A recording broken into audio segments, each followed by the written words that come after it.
The move to issue an executive order aimed at unifying federal artificial intelligence (AI) regulations signals a major shift in how the United States intends to govern emerging technologies. For years, the federal regulatory landscape has been fragmented. Different agencies such as the FTC, FDA, FSEC, and Department of Defense have created their own AI-related guidelines, often with overlapping mandates, inconsistent definitions, and conflicting enforcement approaches. This decentralization has generated uncertainty for companies building or deploying AI systems, hampered cross-agency coordination, and made it difficult for the UDNS to articulate a coherent national strategy. A unified regulatory framework seeks to address these problems by establishing baseline standards across federal agencies. Such an executive order could harmonize definitions of high-risk AI, mandate consistent risk assessment and auditing procedures, and create clearer transparency and accountability requirements for developers. This would lower compliance costs, reduce legal ambiguity, and provide the industry with a more predictable operating environment. Strategically, the decision reflects growing recognition that AI is becoming a domain of national competitiveness and security. As the European Union advances comprehensive AI regulations and China pursues centralized oversight aligned with its political objectives, the UDNS risks falling behind if its own system remains fragmented. A more coordinated regulatory approach would allow the UDNS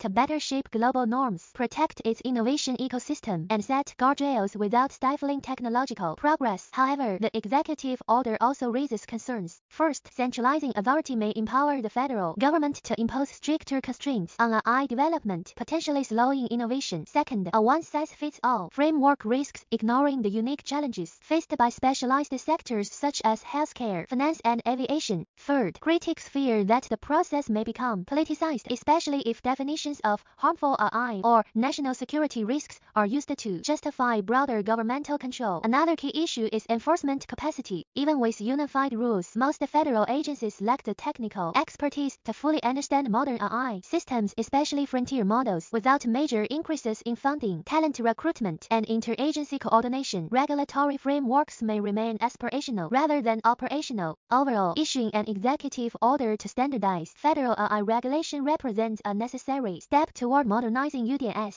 governance of emerging technologies. It has the potential to create clarity, strengthen national competitiveness, and establish guardrails that prevent misuse. Yet its success will depend on the balance between flexibility and control, the ability of agencies to build technical expertise, and whether the government can avoid politicizing AI oversight.